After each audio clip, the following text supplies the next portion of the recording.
At 2:47 a.m. on a Tuesday night, Malcolm Reed pushed his cleaning cart down the sterile corridors of Manhattan Presbyterian Hospital. His worn sneakers squeaked softly against the polished floors as he made his rounds through the cardiac wing. To everyone else, he was invisible, just another night shift worker keeping the hospital clean while the important people slept. But Malcolm saw everything. What if I told you that in the next 72 hours, this overlooked janitor would do something that a team of world-renowned cardiologists couldn't? What if I told you that his sharp eyes would catch what million-dollar diagnostic equipment missed? And what if I told you that without his courage to speak up, a billionaire's son would be dead? This is that story. 24 hours earlier, Amir Davis, heir to a tech empire worth $3.2 billion, collapsed at his family's charity fundraiser. The golden boy with the perfect smile and brighter future suddenly couldn't breathe. Within minutes, he was rushed to the most expensive hospital in New York City, where the best doctor's money could buy took over his care. Have you ever felt completely powerless? Like your voice didn't matter because of where you worked or what you did for a living? Have you ever watched someone struggle and knew you could help, but everyone around you acted like you were invisible? That's exactly what Malcolm Reed faced. While celebrated physicians ran test after test, while specialist consultations stretched into the night, while the Davis family's hopes slowly faded, Malcolm noticed something they all missed. Something so subtle, so easy to overlook, that it nearly cost a young man his life. But here's what makes this story extraordinary. Malcolm didn't stay quiet. Despite being dismissed, despite the hospital hierarchy that treated him like furniture, despite knowing that speaking up could cost him his job, Malcolm Reed refused to let Amir Davis die on his watch. You're about to discover how one man's refusal to be silenced exposed the dangerous blind spots in our most trusted institutions, how a janitor's persistence cracked through years of medical arrogance, and how sometimes the person who saved your life isn't wearing a white coat, they're wearing work gloves. If stories about everyday heroes fighting against impossible odds inspire you, hit that like button right now, because what happens next will restore your faith in the power of speaking truth to authority. This is the story of how Malcolm Reed's sharp eyes changed everything. Are you ready? To understand why this story matters, you need to know who Amir Davis really was beneath the headlines and trust fund assumptions. At 26, Amir wasn't your typical billionaire son. While his father, Charles Davis, built an empire that revolutionized cloud computing, Amir chose a different path. He spent his mornings at the company headquarters learning the business, but his afternoons, he was volunteering at community centers in Queens, teaching coding to kids who looked nothing like the executives in his father's boardroom. The media loved painting him as the perfect heir, Harvard MBA, tech innovator, philanthropist. But those close to Amir knew the weight he carried. Every business decision was scrutinized, every public appearance analyzed, every relationship questioned for its authenticity. Was she interested in him or his bank account? Did his friends genuinely care, or were they networking? This constant pressure had been wearing on Amir for months, manifesting in ways he tried desperately to hide. Shortness of breath during presentations, chest tightness when the boardroom debates heated up, dizzy spells he blamed on too much caffeine and too little sleep. Just stress, he told himself. Just the pressure of living up to expectations. His personal physician, Dr. Miranda Walsh, who treated Manhattan's elite, agreed. Stress, she said, perhaps some anxiety. She prescribed meditation apps and suggested he take a vacation. When Amir mentioned the irregular heartbeats he'd been feeling, Dr. Walsh ordered an EKG that came back normal. You're fine, Amir. Young, healthy, just overwhelmed. It happens to successful people. But Amir wasn't fine. 3 weeks before that fateful night at the hospital, Amir had collapsed briefly in his office bathroom. He'd managed to catch himself, splashed cold water on his face, and returned to his meeting as if nothing happened. His assistant, worried about his pale complexion, suggested he go home early. I'm good, Amir insisted, forcing that famous Davis smile. Just need some water. 2 weeks later, during a family dinner, Amir's fork clattered to his plate mid-sentence. His vision had blurred, and for a terrifying moment, he couldn't remember what he'd been saying. His mother, Patricia, reached across the table with concern. Sweetheart, you look exhausted. When's the last time you took a real break? Charles Davis, ever the businessman, saw it differently. He's just pushing himself. That's what success requires. I was the same way at his age. But Patricia wasn't convinced. She'd been watching her son closely. The way he gripped the stair railing a bit tighter, how he'd pause the top of steps to catch his breath, the subtle tremor in his hands during family photos. A mother knows. She scheduled an appointment with Dr. Walsh, who ran more tests, blood work, stress tests, even a chest x-ray. Everything came back within normal ranges. Dr. Walsh's conclusion remained unchanged. Stress-induced symptoms in an otherwise healthy young man. Mrs. Davis, your son is under enormous pressure. The symptoms you're describing are textbook stress responses. I've seen this in many high-achieving individuals. Perhaps some time away from work would help. What none of them realized was that Amir's condition was far more complex than stress or anxiety. Hidden deep within his cardiovascular system, a congenital heart valve defect was slowly worsening. It was a kind of condition that could remain dormant for years, causing only minor symptoms until suddenly, catastrophically, it didn't. The defect was so subtle that it required specific positioning during diagnostic tests to detect. The standard EKGs, taken while Amir was lying still and calm, missed it entirely. The stress tests, while comprehensive, didn't trigger the exact conditions needed to reveal the problem. Amir Davis was living with a medical time bomb, and the countdown was accelerating. On the night of the Metropolitan Children's Hospital fundraiser, an annual event where the Davis family donated millions to pediatric care, that time bomb would finally explode. But first, you need to meet the man whose trained eyes would see what million-dollar machines missed. The man whose voice would cut through medical hierarchy when it mattered most. Malcolm Reed was about to become the most important person Amir Davis had never noticed. The Metropolitan Children's Hospital fundraiser was the kind of event that made headlines. Manhattan's elite gathered in the grand ballroom of the Plaza Hotel, where a single table cost more than most people's annual salary. Crystal chandeliers cast warm light over designer gowns and tailored tuxedos as guests bid millions on art pieces and exclusive experiences. Amir stood at the podium, looking every inch the successful heir in his perfectly fitted black tuxedo. His speech about the importance of pediatric health care was heartfelt and articulate. The audience hung on every word as he described visiting young patients who reminded him why their family's philanthropy mattered. "These children don't ask for much," Amir said, his voice carrying across the silent ballroom. "They just want a chance to grow up, to dream, to—" His words stopped mid-sentence. The microphone caught the sharp intake of breath as Amir's hand instinctively moved to his chest. For a moment, he tried to recover, forcing that practiced smile. "Excuse me, His knees buckled.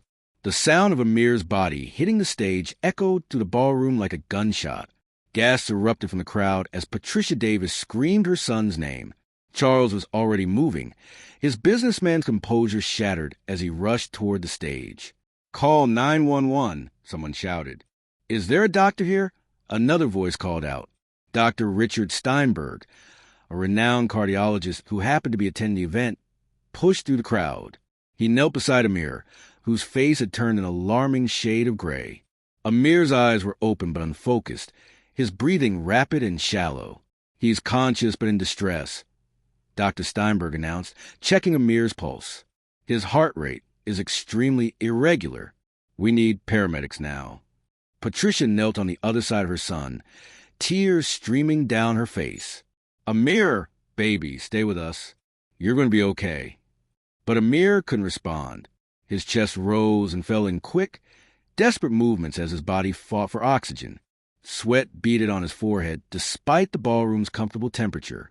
The next 12 minutes felt like hours. When the paramedics arrived, they worked with professional efficiency. Oxygen mask for line, heart monitor, the works. The readouts showed what Dr. Steinberg had already detected. Amir's heart was in serious trouble. "We're taking him to Manhattan Presbyterian," the lead paramedic announced. "It's the closest level 1 cardiac center." The ambulance ride was a blur of sirens and medical jargon. Patricia held Amir's hand while Charles made frantic phone calls, demanding that the hospital's best cardiologist be waiting when they arrived. "I don't care what it costs," Charles barked into his phone. "Get Dr. Harrison Mitchell on the line. Get the entire cardiac team ready. My son's life depends on it." Money talks, especially in Manhattan's medical community. By the time the ambulance pulled into Manhattan Presbyterian's emergency bay, an army of specialists was assembled. Dr. Harrison Mitchell, head of cardiology, led a team that included 2 cardiac surgeons, an electrophysiologist, and several residents. They wheeled Amir directly into the cardiac intensive care unit, where the most advanced monitoring equipment money could buy began tracking every aspect of his cardiovascular system. "What do we know?" Dr. Mitchell demanded as his team surrounded Amir's bed. 26-year-old male, sudden collapse during public speaking. History of stress-related symptoms. EKG shows irregular rhythms, but we need more comprehensive testing. For the next 6 hours, Amir became the center of a medical hurricane. Blood tests, echocardiograms, CT scans, MRIs, every diagnostic tool available was deployed. The Davis family waited in a private room, where Charles paced like a caged animal while Patricia sat frozen in her chair. "The best doctors in the city are working on him," Charles kept repeating, as much to convince himself as his wife. "He's going to be fine. He has to be fine." But as the hours passed, the medical team's confidence began to crack. Dr. Mitchell emerged from the ICU at 4:15 a.m., his face grim. "Mr. and Mrs. Davis, we've run every test we can think of. Amir's heart is definitely in distress, but we're having trouble pinpointing the exact cause." "What does that mean?" Patricia whispered. "It means we're treating his symptoms, but without identifying the root problem, our options are limited. His condition has stabilized for now, but..." He didn't need to finish the sentence. Everyone in that room understood what "but" meant. The most expensive medical team in New York was stumped. As dawn broke over Manhattan, Amir Davis lay unconscious in the cardiac ICU, surrounded by machines that beeped and hummed with electronic precision. His family maintained their vigil, clinging to hope that was growing thinner with each passing hour. 3 floors below, Malcolm Reed was beginning his shift, unaware that this night would change everything. He had no idea that his sharp eyes were about to see what a team of world-renowned specialists had missed. Sometimes the most important observations come from the most unexpected places. Malcolm Reed's alarm clock buzzed at 9:30 p.m., just like it had every night for the past 8 years. He rolled out of bed in his small Brooklyn apartment, kissed his sleeping wife Maria goodbye, and checked on his 2 daughters, 12-year-old Zara and 8-year-old Nina, both fast asleep with homework scattered across their desks. This was his routine. While most of the world wound down for the evening, Malcolm's day was just beginning. 20 years ago, Malcolm had been a different man with different dreams. Fresh out of high school, he'd enrolled in nursing school at Brooklyn Community College with plans to become a pediatric nurse. He'd grown up in a family where caring for others wasn't just a job. It was a calling. His grandmother had been a midwife, his mother a home health aide. "Healing hands run in our family," his grandmother used to say, watching young Malcolm carefully bandage his sister's scraped knee or comfort a crying neighbor child. Malcolm excelled in his nursing classes. His instructors praised his natural intuition, his ability to notice subtle changes in patients that others missed. He had what they called the gift, an almost supernatural awareness of human physiology that couldn't be taught. But life had other plans. During his second year of nursing school, Malcolm's father suffered a massive stroke. The medical bills were crushing, even with insurance. Someone had to work full-time to keep the family afloat. Malcolm's younger siblings were still in high school. His mother was caring for his father, and the responsibility fell squarely on his shoulders. "I'll just take a year off," Malcolm told his nursing advisor. "Get Dad stable, then come back to finish my degree." That year became 2 years. 2 years became 5. Before Malcolm knew it, he was 25 with a wife, a mortgage, and a daughter on the way. The dream of becoming a nurse felt like something from another lifetime. But Malcolm never lost his gift. Working at Manhattan Presbyterian for 8 years had given him an education that no classroom could provide. He cleaned every room in the hospital, from the maternity ward to the morgue. He'd observed thousands of patients, watched hundreds of medical procedures, listened to countless diagnoses being discussed. Most importantly, he'd learned to read the subtle signs that machines couldn't detect. The way a patient's breathing changed 20 minutes before their oxygen saturation dropped. The slight color shift in skin tone that preceded a cardiac event. The particular restlessness that signaled an impending seizure.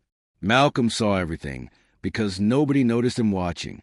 To the medical staff, he was furniture, a necessary but invisible part of the hospital ecosystem. Doctors walked past him discussing cases, as if he weren't there. Nurses scheduled procedures around his cleaning schedule, but rarely acknowledged his presence. This invisibility had its advantages. Patients talked to him, really talked to him.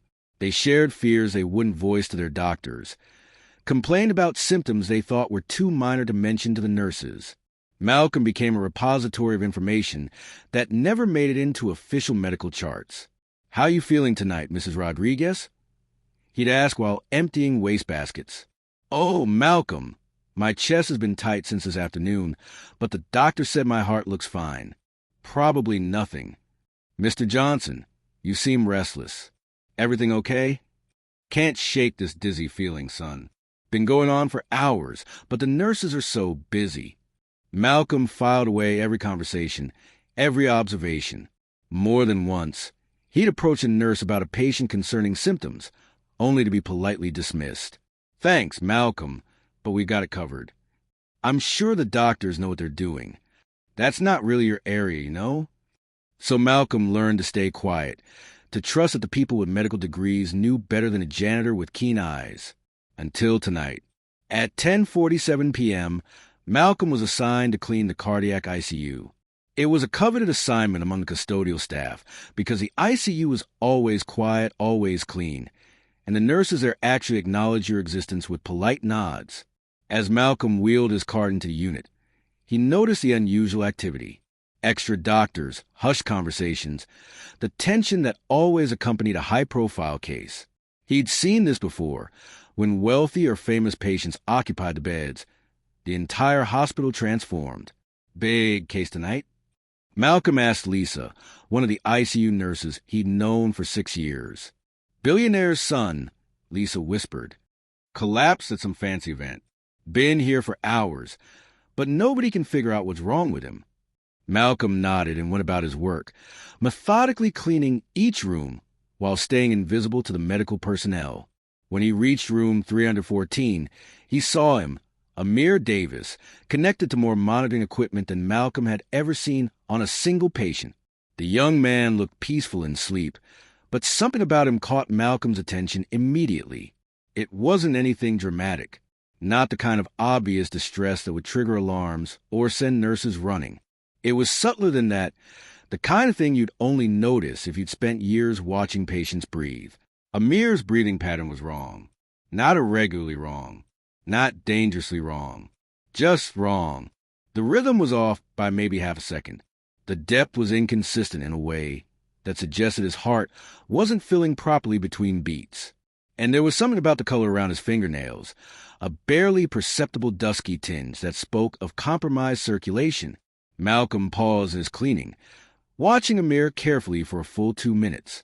His trained eye caught what the machines hadn't measured, what the doctors hadn't observed during their rush examinations, what even continuous monitoring couldn't detect without someone knowing exactly what to look for. Malcolm Reed saw the signs of a heart valve problem that was slowly killing Amir Davis. The question was, would anyone listen to the janitor? Malcolm stood frozen in room 314, his cleaning supplies forgotten as he watched Amir's subtle but telling symptoms. Every instinct he developed over 8 years of hospital observation was screaming at him. This young man was in serious trouble, and nobody else could see it. Malcolm's first impulse was to stay quiet. He'd learned that lesson the hard way 3 years earlier when he tried to tell a nurse that Mr. Peterson in room 205 was showing early signs of internal bleeding. The nurse had smiled politely and assured him that Mr. Peterson's vitals were stable. 6 hours later, Mr. Peterson crashed. He survived, but Malcolm never forgot the guilt of knowing he could have prevented that crisis if only someone had listened. Since then, he'd kept his observations to himself, trusting that the medical professionals knew what they were doing. But watching Amir struggle with each breath, Malcolm couldn't stay silent. He finished cleaning the room and stepped into the hallway, where Lisa was updating patient charts at the nurse's station. "Lisa," Malcolm said quietly, his voice barely above a whisper. She looked up with a distracted smile. "What's up, Malcolm?" "The patient in 314. I think there might be something you should know." Lisa's expression shifted subtly, that polite but dismissive look Malcolm knew so well. "Malcolm, I appreciate your concern, but we have Dr. Mitchell and his entire team monitoring Mr. Davis. Every possible test has been run. I understand that, but his breathing pattern..." "His oxygen levels are fine," Lisa interrupted gently. "The monitors would alert us if there were any respiratory issues." Malcolm took a deep breath. He'd expected this reaction, but he had to try again. "It's not about oxygen levels. It's about the rhythm of his breathing, the way his chest rises and falls. I've seen this before, and..." "Malcolm," Lisa's voice was firmer now, though still kind, "I know you care about the patients, and that's admirable. But Dr. Mitchell has 40 years of experience." Dr. Reeves is one of the top. Malcolm watched Lisa return to her charts, effectively ending their conversation. He stood there for a moment, feeling the familiar sting of dismissal. But as he glanced back toward room 314, he knew he couldn't give up. 20 minutes later, Malcolm approached Jennifer, another ICU nurse he'd known for 4 years. "Hey, Jennifer, can I ask you something about the patient in 314? Jennifer paused in her medication rounds. "The Davis case? What about it?"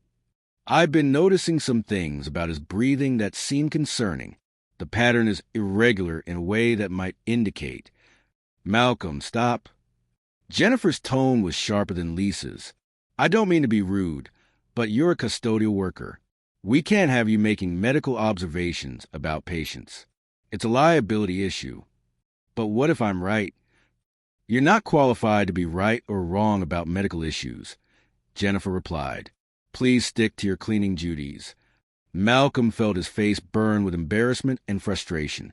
He retreated to his supply closet, where he sat among the mops and disinfectants, wrestling with his conscience. Maybe they were right. Maybe he was overstepping. Maybe his 8 years of observation didn't count for anything compared to medical degrees and expensive equipment. But every time he closed his eyes, he saw Amir's face, that subtle gray pallor that spoke of a heart struggling to pump blood efficiently. At 1:15 a.m., Malcolm decided to try one more approach. He'd noticed a young resident named Dr. Cameron Torres making rounds earlier, fresh out of medical school, probably more open to different perspectives. Malcolm found Cameron in the break room, reviewing patient files over a cup of coffee. "Excuse me, Dr. Torres?" Cameron looked up, surprised to be addressed by name. "Yes. I'm Malcolm Reed. I work custodial here.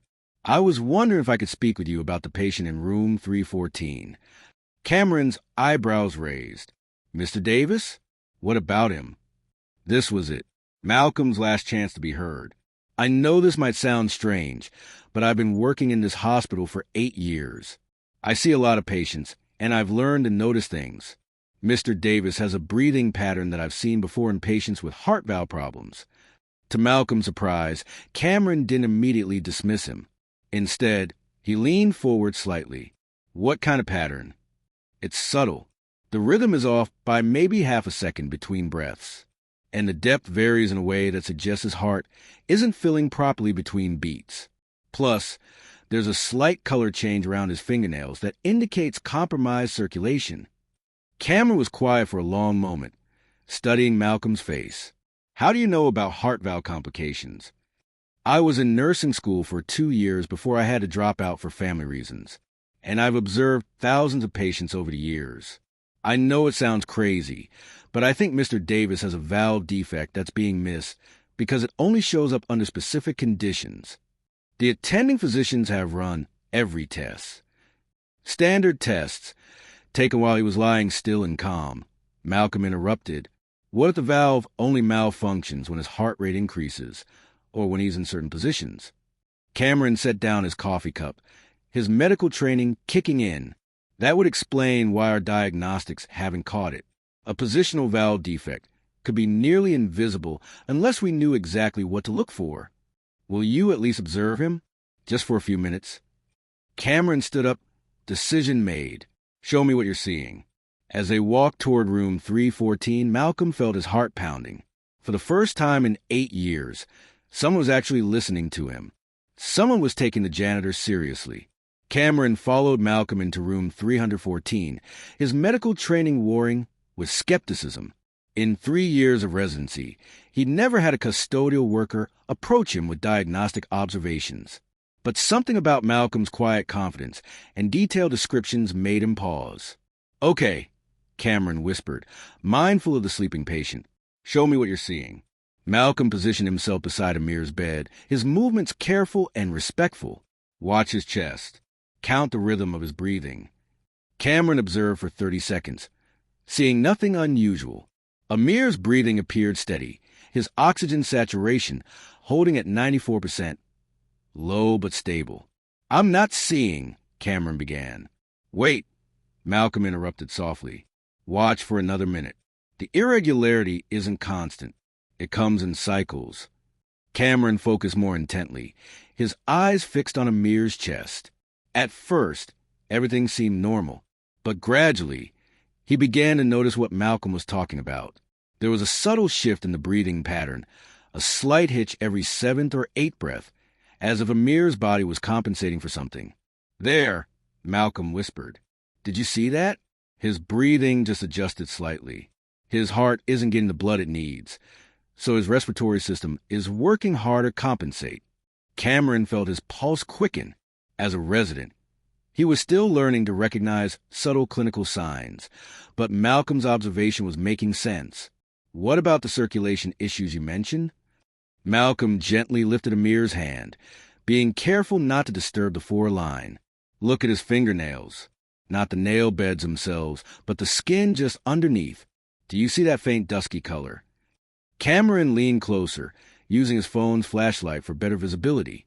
At first, he saw nothing, but as his eyes adjusted, he noticed it. A barely perceptible grayish tinge that spoke of compromised blood flow. "My God," Cameron breathed.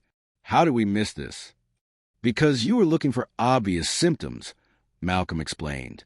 "Heart valve defects can be sneaky. The standard tests work fine when the patient is calm and lying flat. But if there's a positional component, if the valve only malfunctions under certain conditions, it's nearly invisible." Cameron's mind was racing through his medical training. Positional valve defects were rare, but well documented. They could remain undetected for years, causing only minor symptoms until suddenly becoming life-threatening.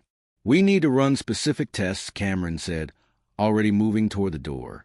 "Positional echocardiograms, stress testing with different body positions."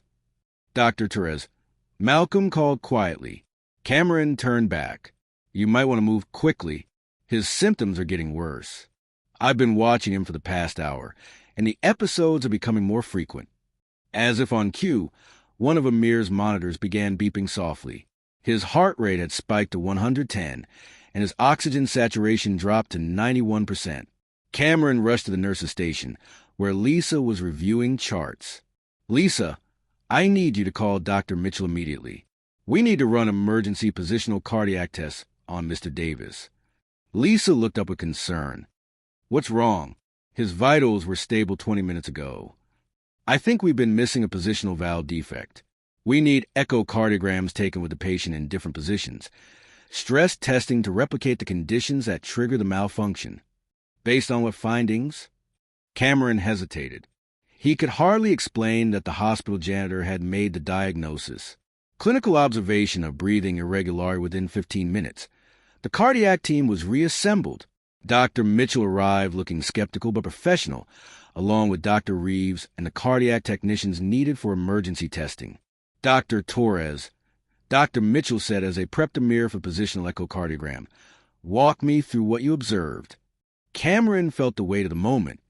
Subtle breathing pattern irregularities, suggesting cardiac compensation, along with peripheral circulation compromise indicating possible valve dysfunction. That's position-dependent. As they positioned Amir for the first test, sitting upright at a 45-degree angle. The echocardiogram screen lit up with clear evidence of what Malcolm had seen. There was a mitral valve that functioned normally when Amir was lying flat, but showed significant regurgitation when positioned upright. The valve leaflets, malformed since birth, couldn't maintain proper closure when gravity and positioning changed the pressure dynamics in his heart. Dr. Mitchell stared at the screen in stunned silence. How do we miss this? It's incredibly subtle, Dr. Reeves said, reviewing the images. The defect is minor enough that standard supine testing wouldn't catch it. But when he's upright, especially under stress, the valve fails catastrophically. The room fell quiet as the implications sank in. Amir's collapse at the fundraiser hadn't been stress-related at all. Standing at the podium, speaking publicly, his heart rate elevated, all the perfect conditions for his defective valve to fail completely. We need to prep him for surgery immediately, Dr. Mitchell declared.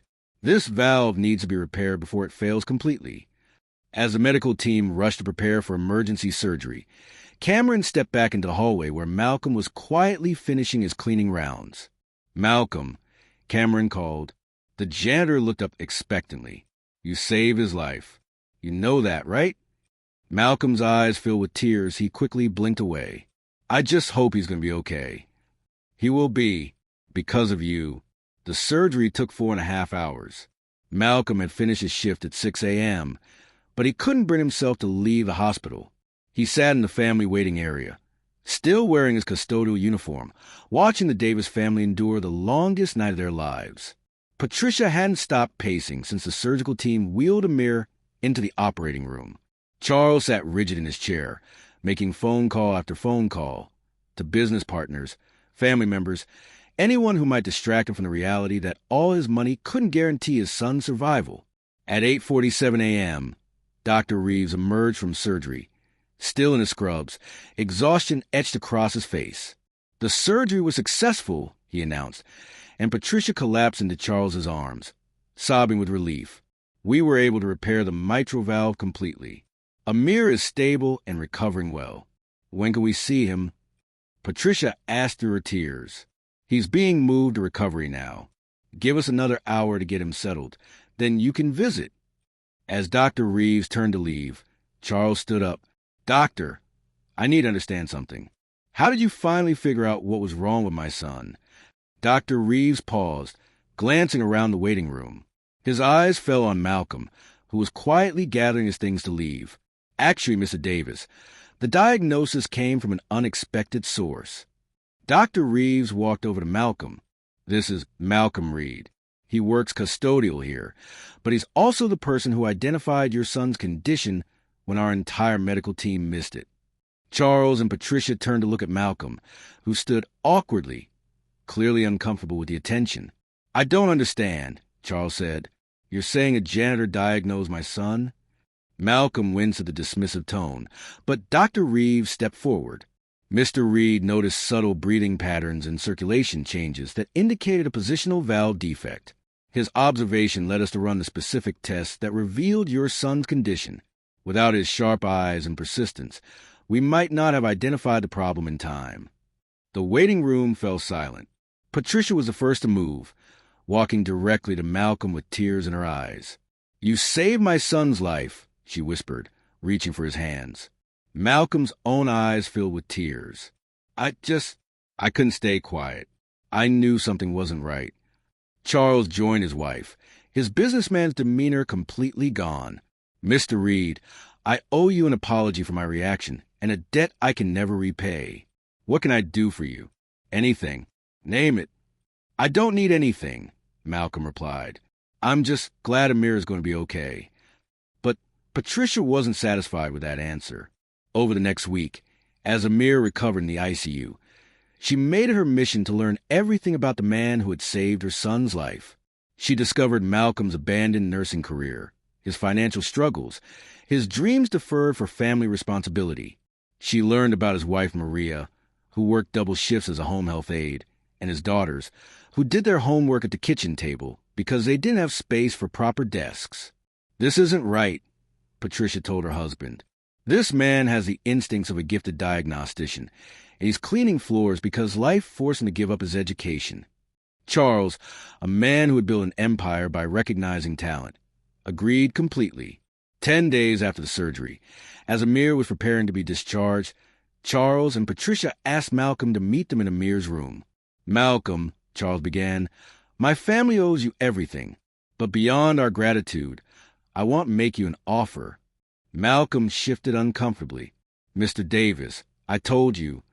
"Hear me out," Charles interrupted. "My foundation provides educational scholarships. I want to fund your return to nursing school.